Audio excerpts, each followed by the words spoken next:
Part 3, putting fog lights on a 3rd Gen 4Runner. This little dipshit right here, look how corroded he is. I think I have about 3 corners of the top of that fastener making contact with my good old 10 mil and my cobalt ratchet, and it is really slow going.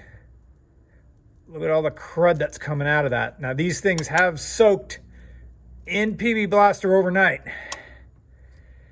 and it is millimeter by millimeter to get that to turn.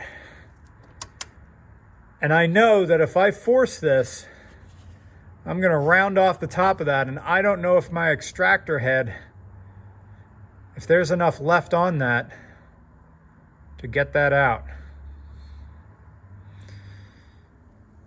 So stay tuned on part 4, where I'll show you the result of fastener number 2. You know, it's getting easier, and I could see the bottom of it turning. So I'm not just I'm not just slowly taking the head of this off. Well, I suppose you don't want to watch this go click by click, do you? All right, see you in the next part.